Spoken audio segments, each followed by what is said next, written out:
Hi guys, welcome. This is your Sameer Kohli sir with another lecture of the topic called probability of class 12th. आज हम जो पढ़ने वाले हैं that is called Bayes theorem बोलते हैं. It is one of the favorite theorems, one of the best theorems you will study. बहुत मस्त theorem है. जो लोग 10th में stats जितना easy होता था ना उतनी आसान ये theorem है. 10th में stats में marks लाना जितना आसान था उतना आसान इसमें marks लाना है. और फ्री के पहले तो 6 नंबर का आता था क्वेश्चन, अब 6 या 4 में से एक आएगा ही आएगा. तो ये क्वेश्चन तो बहुत आसान है. इसको हम पहले करेंगे रैंडम तरीके से, रफ तरीके से. स्टैट्स, मैं स्टैट्स का नाम लिया तो स्टैट्स में हमें एक चीज का ध्यान रखना पड़ता था, कैलकुलेशंस का. इसमें ध्यान रखना है प्रेजेंटेशन का. इसमें तुम्हारी कैलकुलेशन की मिस्टेक नहीं होगी, इसमें प्रेजेंटेशन की मिस्टेक होगी. पहले ना प्रेजेंटेशन के बिना करते हैं. सपोज दो बैग हैं, this is bag 1, this is bag 2. दोनों एक जैसे बैग हैं. मैं ऐसे ऐसे करूं तो किसी भी बैग को हाथ लगा सकता हूं. इस बैग में 2 रेड बॉल्स हैं, इस बैग में 4 रेड बॉल्स हैं, इस बैग में 3 ग्रीन बॉल्स हैं, इस बैग में 1 ग्रीन बॉल है. वो कहते हैं हमने एक बॉल निकाली जो ग्रीन आई, हमने एक बॉल निकाली जो green I. What is the probability कि ये सेकंड बैग में से आई हो.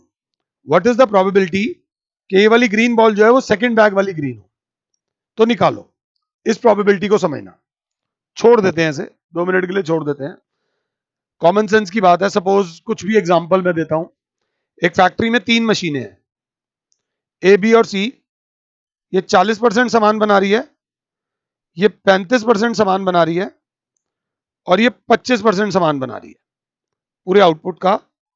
इसका 1% माल डिफेक्टिव है, इसका 2% माल डिफेक्टिव है, इसका 3% माल डिफेक्टिव है. हमें माल डिफेक्टिव मिला, हमने जब निकाला तो डिफेक्टिव पीस मिला. व्हाट इज द प्रोबेबिलिटी कि मशीन बी ने ये बनाया हो. व्हाट इज द प्रोबेबिलिटी कि मशीन बी ने ये बनाया हो. समझना मेरी बात को. अब तुम्हें कोई काम मिला, तुम्हें कोई काम मिला और उस काम में अगर कोई प्रॉब्लम ना आए तो तुम उसे 3 दिन में कर दोगे. अगर प्रॉब्लम आ गई तो तुम उसे 5 डेज में कर दोगे. अब तुमने काम कर दिया. व्हाट इज द प्रोबेबिलिटी कि बिना प्रॉब्लम के काम किया. इस तरीके के क्वेश्चंस को बेस थ्योरम बोलते हैं. यहां पर ग्रीन बॉल आई थी बट हमें प्रोबेबिलिटी निकालनी है कि वो सेकंड बैग में से आई हो. तो उसके लिए सबसे पहले तो सेकंड बैग सिलेक्ट हुआ हो. सबसे पहले सेकंड बैग सिलेक्ट हुआ हो इनटू सेकंड बैग में से ग्रीन आने की प्रोबेबिलिटी. सेकंड बैग में से ग्रीन आई हो, ध्यान देना, whole upon first bag select हुआ हो, फर्स्ट बैग में से ग्रीन आई हो, सेकंड बैग सिलेक्ट हुआ हो, सेकंड बैग में से ग्रीन आई हो. अगर आपने कंडीशनल प्रोबेबिलिटी करी है तो ये होता है, ऊपर होता है इसकी निकालो अपॉन ये हो चुका है. तो ग्रीन की निकालो सेकंड बैग में से. और ओवरऑल हमें क्या निकालनी है कि भैया ग्रीन आई है, व्हाट इज द प्रोबेबिलिटी कि सेकंड बैग में से आई हो. पहले भाषा को समझ लो. ग्रीन आई है, उन्होंने बोला कि ग्रीन बॉल सिलेक्ट हुई है. व्हाट इज द प्रोबेबिलिटी कि वो सेकंड बैग में से सिलेक्ट हुई हो. तो पहली बात वो सेकंड बैग में से हो, फिर वो सेकंड बैग में से ग्रीन हो. फर्स्ट बैग में से हो, फर्स्ट बैग में ग्रीन हो, सेकंड बैग में से हो, सेकंड बैग में ग्रीन हो. अब इसे हम करेंगे कैसे. अब हम इसको करेंगे कैसे मैं अभी आपको बताता हूं. फर्स्ट बैग के सिलेक्ट होने की प्रोबेबिलिटी क्या है. फर्स्ट बैग के सिलेक्ट होने की प्रोबेबिलिटी क्या है. सेकंड बैग के सिलेक्ट होने की प्रोबेबिलिटी 1/2, क्योंकि दोनों बैग्स हैं, दोनों में से कौन सा बैग सिलेक्ट होगा इसकी प्रोबेबिलिटी 1/2. फिर सेकंड बैग में से ग्रीन बॉल सिलेक्ट होने की प्रोबेबिलिटी है 1/5 whole divided by 1/2. First bag के सिलेक्ट होने की प्रोबेबिलिटी 1/2. फर्स्ट बैग में से ग्रीन बॉल आने की प्रोबेबिलिटी 3/5 प्लस वही सेम कॉपी हो जाएगा 1/2 इंटू 1/5. बहुत अच्छे हो तो 1/2 कॉमन ले लो, इंटू 1/5 कॉमन ले लो, ऊपर बचेगा 1, नीचे बचेगा 1/2 इंटू 1/5 कॉमन ले लो, अंदर बचेगा 3 + 1. सो ये से ये कट जाएगा, आपका आंसर आ जाएगा 1/4. पहले आराम से समझ लो, मुझे कोई प्रॉब्लम नहीं है, मुझे तो कोई प्रॉब्लम नहीं है, प्रॉब्लम तुम्हें ना हो. यहां पर हमें निकालना है कि डिफेक्टिव आया है. ये बात है कि वो डिफेक्टिव आया है. डिफेक्टिव आया है, but what is the probability कि मशीन बी से डिफेक्टिव आया हो। तो पहली बात तो मशीन बी वो बना रही हो, पहली बात तो मशीन बी वो बना रही हो इनटू मशीन बी में से डिफेक्टिव आया हो, होल अपॉन मशीन ए वो बना रही हो, मशीन ए में से डिफेक्टिव आया हो, मशीन बी वो बना रही हो, मशीन बी में से डिफेक्टिव आया हो, मशीन सी वो बना रही हो, मशीन सी में से डिफेक्टिव आया हो। तो सबसे पहले मशीन बी बना रही हो, इसके क्या चांसेस हैं?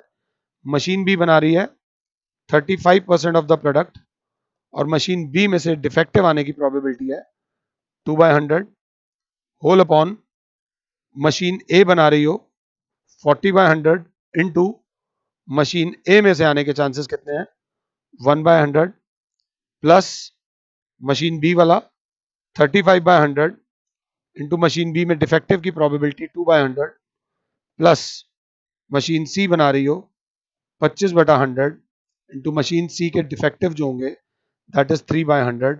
आप इसको कैलकुलेट कर लीजिएगा, आपका आंसर आ जाएगा। इस चीज को बोलते हैं बेस थ्योरम। क्या बोलते हैं बच्चे? Bayes theorem. 2 मिनट सांस ले लो, भले ही मुझे रिवाइंड कर लो, पीछे करके देख लो, बेसिक चीज इसमें यही लगेगी और कुछ नहीं है इसके अंदर, अगर आप ध्यान से देख रहे हो तो। ये तो खैर कोई क्वेश्चन नहीं था, मैंने अपने आप से दिया था। लॉजिकल बात देखेंगे, एक स्कूल में 60% डे स्कॉलर्स हैं। डे स्कॉलर्स का मतलब होता है जो स्कूल आते हैं और चले जाते हैं। 40% जो है वो हॉस्टलियर्स हैं, हॉस्टल में रहने वाले बच्चे हैं। इनमें से इनके टॉप करने के चांसेस 47% हैं, और इनमें से कोई बच्चा टॉप करेगा इसके चांसेस 53% हैं। अगर एक बच्चे ने टॉप किया, व्हाट इज द प्रोबेबिलिटी कि वो हॉस्टल वाला बच्चा हो? व्हाट इज द प्रोबेबिलिटी कि वो हॉस्टल वाला बच्चा हो? तो सबसे पहले आप इसमें लिखोगे कैसे? ए, बी और T. A is student is a day scholar, SEH। B, student is a hostler।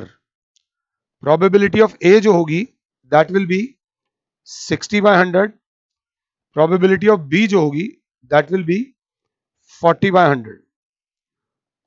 यहां पर student is a topper। T is the event that the student is a topper, अगर क्लास को दिख रहा हो तो। अब यहां पे हम निकालेंगे सबसे पहले कि A टॉपर। अब क्योंकि A नीचे और T ऊपर है, क्योंकि ए नीचे है मतलब स्टूडेंट स्कॉलर है, what is the probability that it is he is a topper? मतलब स्टूडेंट बीइंग अ टॉपर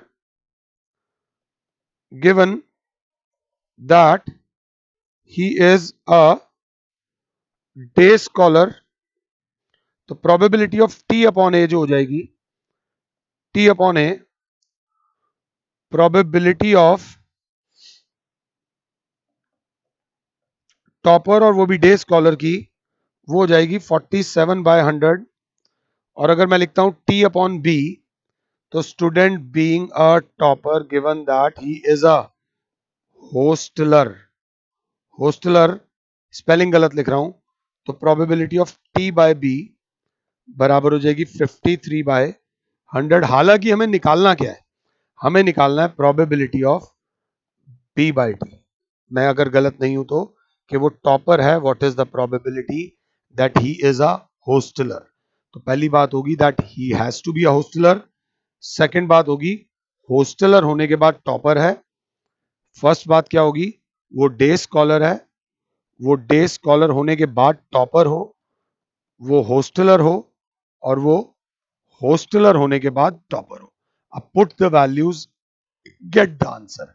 हल्की फुल्की मैंने आपको प्रेजेंटेशन कराई है, अगर मैं साथ हूं तो इस चीज को ध्यान से देख लेना। इसी के अंदर एक डायरेक्ट क्वेश्चन भी आ सकता है, जरूरी नहीं कि बेस की एक्सरसाइज कर रहे हैं तो बेस की ही करते जाओगे। फॉर एग्जाम्पल अगर हम ध्यान से देखें, हमारे पास आता है एग्जाम्पल नंबर 15। एग्जाम्पल नंबर 15 को ध्यान से देखना, मैं भी प्रेजेंटेशन पे ध्यान दे रहा हूं, आप भी प्रेजेंटेशन पे ध्यान देना। A person has undertaken a construction job. चलो भाई कंस्ट्रक्शन का तेरे को जॉब दे दिया हमने, तुझे काम करना है। आगे वो क्या कहता है, the probabilities are 0.65 that there will be a strike and 0.80 the construction job will be completed on time if there is no strike. 0.32 that a construction job will be completed on time if there is a strike. Strike होने के बाद भी time पे पूरा कर देंगे. Determine the probability that the construction job will be completed. Strike हो strike ना हो, हमें हमारा काम कंप्लीट चाहिए.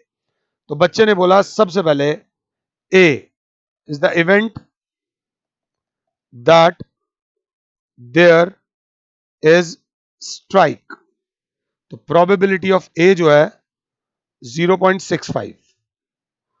तो ए कॉम्प्लीमेंट क्या होगा, there will be no strike. तो probability of A complement will be, अगर स्ट्राइक होने की प्रोबेबिलिटी 0.65 है तो 1 माइनस प्रोबेबिलिटी ऑफ ए कर दो, 0.35 आ जाएगा कि स्ट्राइक नहीं होगी. अब सेकंड बात ध्यान से देखना, P is the event that the job is completed on time. अब स्ट्राइक हो तो भी टाइम पे चाहिए, स्ट्राइक ना हो तो भी टाइम पे चाहिए. तो समझना हमारे को, हमें प्रोबेबिलिटी जो चाहिए, हमारा जो इवेंट है वो क्या होगा, स्ट्राइक हुई बट फिर भी जॉब टाइम पे कंप्लीट हुआ, is the event that job is completed on time even after strike. Strike हुई बट फिर भी जॉब कंप्लीट हो गया. और बी अपॉन ए कॉम्प्लीमेंट अगर आप खुद लिखोगे, job is completed on time if there is no strike. तो probability of B by A, ढंग से पढ़ो, that the job, the person has undertaken a construction job, the probabilities are 0.65 that there will be strike and 0.80 that the construction job will be completed on time if there is no strike. अगर strike ना हो तो job complete होने के probability जो है वो 0.80 है एंड 0.32 है construction job will be completed if there is a strike. तो 0.32 है टाइम पे कंप्लीट होने की कि अगर स्ट्राइक होती है. What is the probability that the construction will be completed on time, हमें निकालना है सिर्फ प्रोबेबिलिटी ऑफ बी. मुझे जो दिख रहा है वो दिख रहा है, मुझे प्रोबेबिलिटी ऑफ बी निकालना है कि भाई मेरा काम टाइम पे हो जाए. तो बंदे ने बोला सर ऐसा हो सकता है कि वहां पर स्ट्राइक हुई हो मगर स्ट्राइक होने के बाद भी आपका काम टाइम पे हो गया हो. हमें निकालना है वहां पर स्ट्राइक नहीं हुई और स्ट्राइक ना होने के बाद भी आपका काम टाइम पे हो गया. वहां पर स्ट्राइक हुई, 0.65 इज अ चांस स्ट्राइक हुई, स्ट्राइक के बाद भी आपका काम पूरा हो गया. स्ट्राइक होने की प्रोबेबिलिटी अगर 0.65 है तो स्ट्राइक ना होने की प्रोबेबिलिटी 0.35 है और स्ट्राइक ना होने पे काम पूरे होने की प्रोबेबिलिटी 0.80 है. जब आप कैलकुलेशन करोगे तो 0.488 is the chance that your job will be completed on time. इसमें मेन जो चीज है जो समझना है वो ये वाली चीज है. कहीं दिक्कत हो एक बार रिवाइंड कर लेना, मैं स्लो लैंग्वेज में चल रहा हूं, कैलकुलेशन इसकी हो जाएगी. बेस थ्योरम आप बोर्ड के एग्जाम से एक दिन पहले रात को 11 बजे पढ़ना शुरू करना, 11:30 बजे तक समझ आ जाएगी. आधा घंटा भी मैं एक्स्ट्रा बोल रहा हूं, 5 मिनट में समझ आ जाती है. जो नहीं समझ आती वो इसकी प्रेजेंटेशन है जो इतने सालों से मुझे ही नहीं समझ आई. अब अगर देखूं तो अगला क्वेश्चन, मुझे पॉज कर दो, फिगर बनाओ और खुद से करो. ये वाला क्वेश्चन खुद से करो. Bag 1 contains 3 red and 4 black balls. भाई साहब आपको ज्यादा नंबर देगा ये, तो आराम से इसकी फिगर बनाओ. 3 red and 4 black, 3 red and 4 black, ये बैग 1 है. Bag 2 contains 5 red and 6 black balls. अगर ध्यान से देखें तो ये बैग 2 है, 6 ब्लैक है और 5 रेड है. One ball is drawn at a random and it is found to be red. One ball is drawn at random and it is found to be red. Find the probability that it was from bag 2. Find the probability that it was from bag 2. सबसे पहले आप 1 लिखोगे 1 2 B the event of selecting bag 1 और अगर हाथ के हाथ आओ probability of selecting bag 1 हो जाएगा 1/2. B the event of selecting bag 2 तो probability of 2 जो हो जाएगी वो हो जाएगी 1/2. अब है R ले लो, R for red. B the event of selecting red ball. तो अब हमारे पास R upon 1 और R upon 2 हो गया. R upon 1 होगा कि बैग 1 सेलेक्ट हो चुका है, बैग 1 में से रेड आने की. B the event of selecting red ball from bag 1 और B the event of selecting red ball from bag 2. तो probability of R upon 1 जो हो जाएगी, फर्स्ट बैग में से रेड आने की probability 3/7 और probability of R2 जो हो जाएगी that will be हो जाएगी 5/11. ये 5 और 6 है, ये ध्यान से देख लेना. और हमें निकालना क्या है, हमें निकालना है, हमें दे रखा था कि वो रेड बॉल है.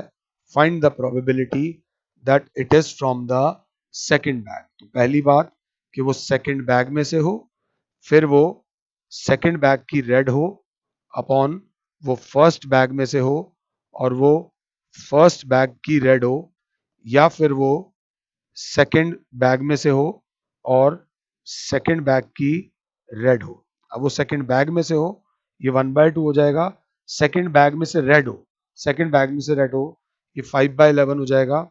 1/2 इंटू 5/11 प्लस 1/2 इंटू 3/7. मैं कैलकुलेशंस देख लूं, कैलकुलेशंस आर एब्सोल्युटली फाइन या नहीं. 1/2 इंटू 5/11, 1/2 इंटू 5/11 प्लस 1/2 इंटू 3/7 बिल्कुल परफेक्ट है. बस मैंने ये 1 वाली यहाँ लिख दी और 2 वाली यहाँ लिख दी, बाकी सब बिल्कुल सेम है. पहले 5 10 15 मिनट इस लेक्चर को एक बार दोबारा से देख लो. इस लेक्चर को देख लोगे तो प्रेजेंटेशन का गेम है, बेस थ्योरम मुश्किल नहीं है, प्रेजेंटेशन का गेम है. अगला क्वेश्चन देखो. There are 3 identical boxes 1 2 and 3. There are 3 identical boxes 1 2 and 3.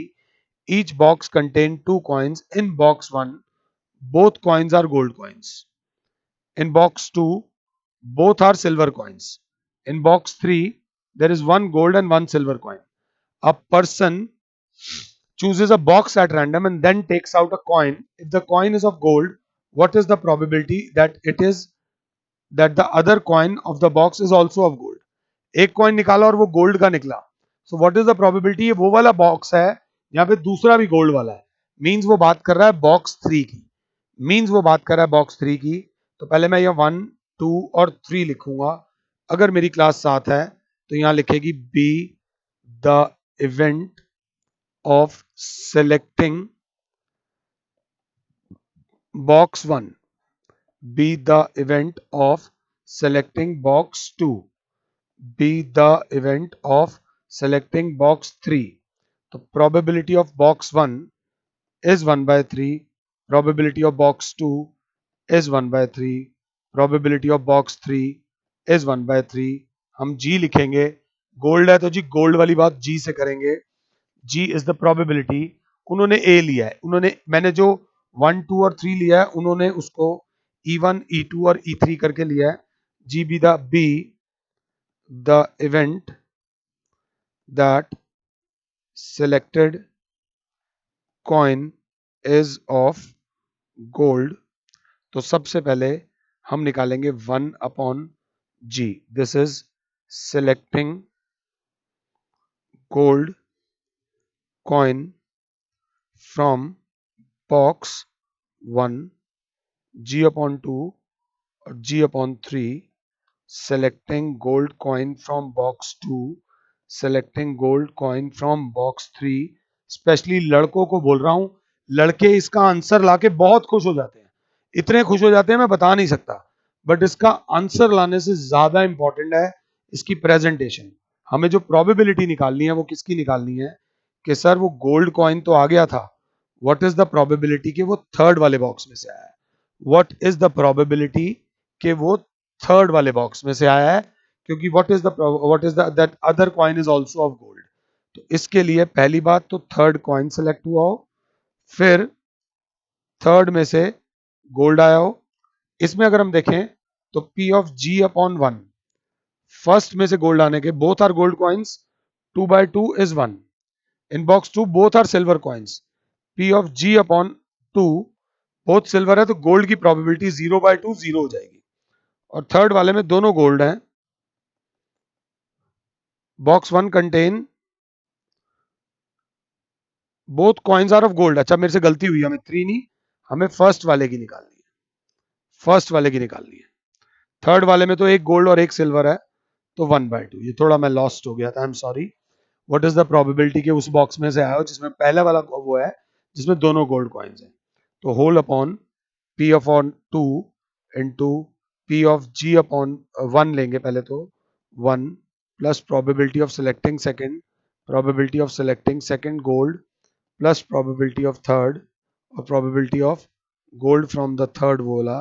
तो फर्स्ट वाले का हो जाएगा 1/3 इंटू फर्स्ट वाले में से गोल्ड आने की चांसेस है 1, 1/3 into 1 plus 1/3 into 0 plus 1/3 into 1/2। आपका फाइनल आंसर जो आ जाएगा वो आ जाएगा सब कैलकुलेट करके 2/3। मैं चाहूंगा कि प्रेजेंटेशन कर लेना उसके बाद। This is the most important question.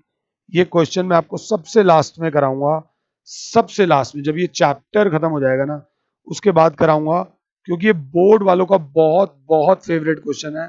और अगर आप उससे पहले खुद कर लेते हो मींस आपकी पकड़ टॉपिक्स में बहुत अच्छी है। It's not about getting the answer, answer तो निकाल लेंगे, it is about getting the right set of presentation. इसके बाद अगला आता है फैक्ट्री वाला, बिल्कुल आराम से देखना। इसमें मैं थोड़ा बहुत चोरी कर सकता हूं प्रेजेंटेशन में। In a factory which manufactures bolts machine A, B and C, A, B and C manufacture 25%, 35%, 40% of the bolts on their respective outer of the bolts of their outputs 5%, 4% and 2% are defective। इसके 5% defective है, इसके 4% defective है, इसके 2% defective है। A bolt is drawn from the random and is found to be defective. What is the probability that it is manufactured from इससे B से? तो सबसे पहले E1, E2 और E3। अब मैं बोलूंगा, मैं लिखूंगा नहीं। E1 is the event that the bolt is produced by machine A. E2 is the event that the bolt is produced by machine B. और E3 is the event that the bolt is produced by machine C. तो P of E1 जो हो जाएगा वो हो जाएगा 25/100। P of E2 जो हो जाएगा वो हो जाएगा 35/100। और P of E3 जो हो जाएगा वो हो जाएगा 40/100। अब आता है A be the effect that the bolt drawn is defective। तो हमें निकालना है defective bolt from first A upon E2, A upon E3. Be the event that the defective bolt is produced by machine A, defective bolt is produced by machine B, defective bolt is produced by machine C। P of A upon E1 जो होगा वो 5/100, P of A upon E2 that will be 4/100 और P of A upon E3 is 2/100। अब हमें जो निकालना है what is the defective निकला है, व्हाट इज द प्रोबेबिलिटी कि मशीन बी ने बनाया हो। तो हमें निकालना है A/E2। हमें जो निकालना है वो निकालना है A/E2 अगर क्लास 7 है तो। जिसको मैंने E1, E2, E3 लिया, इन्होंने B1, B2 और B3 लिया, तो ये हमें निकालना है। तो सबसे पहले होगा P ऑफ E2 अगर 7 हो तो, फिर P of E2 upon A whole upon P of E1 into P of E1 upon A plus P of E2 into P of E2 upon A plus P of E3 into P of E3 upon A. अगर साथ हो तो value डाल दो and you will get the answer. This is very very very important. अगला question बहुत ध्यान से देखना. ये मैं चाहूंगा तुम खुद से करो. A doctor is to visit a patient. A doctor is to visit a patient. From the past experience, it is known that the probabilities he will come by train, bus, scooter and other means of transport are train, bus, scooter या कुछ और. और ये probabilities he will be late 1/4 train से आ रहे हैं तो 1/3 1/12. हाँ, if he comes by other means of transport then he will be never be late. मतलब जो other means से आता है कभी भी late नहीं होता. When he arrives he is late. What is the probability that he comes by train? तो पहली बात तो वो ट्रेन से आया हो और ट्रेन से लेट आया हो. होल अपॉन पहला आ जाएगा ट्रेन, ट्रेन से लेट प्लस कार है सेकंड, सेकंड बस है, बस, बस से लेट, थर्ड है कार, कार से लेट, लास्ट है अदर मीन इनटू अदर से लेट. और हमें निकालना क्या है कि वो लेट तो आए हैं. व्हाट इज द प्रोबेबिलिटी कि वो ट्रेन से लेट आए. अब आप चाहो तो ट्रेन से आने की प्रोबेबिलिटी उनकी क्या है. सबसे पहली जो ट्रेन की दे रखी है वो 3/10 दे रखी है. 3/10 इंटू ट्रेन से लेट आने की probability 1/4 upon train 3/10 into 1/4 car से प्लस कार से आने बस से आने की 1/5 इंटू 1/3 प्लस 2/5 इंटू 1/12. और लास्ट वाली जो है मेरे से गलती हुई है, यहाँ मैंने गलती करी है. थर्ड ये नहीं था, थर्ड कार थी. थर्ड कार है. कार से आने के चांसेस 1/10, कार से लेट आने के चांसेस 1/12, अदर मीन से आने के चांसेस 2/5, अदर मीन से लेट होने के chances 0 because he comes on time. ये वैल्यूज देख लीजिएगा. Put the values, get the answer, do the calculations. मैं आपको जो थोड़ा थोड़ा छोड़ रहा हूं वो किसी वजह से छोड़ रहा हूं ताकि आप इस प्रेजेंटेशन को प्रॉपरली खुद से कर सको. बहुत ज्यादा जरूरी है. ये एक्सरसाइज अकेली ऐसी होती है जिसमें एक या दो से डाउट्स बच्चे के नहीं आते. एक दो से ज्यादा डाउट्स नहीं आते.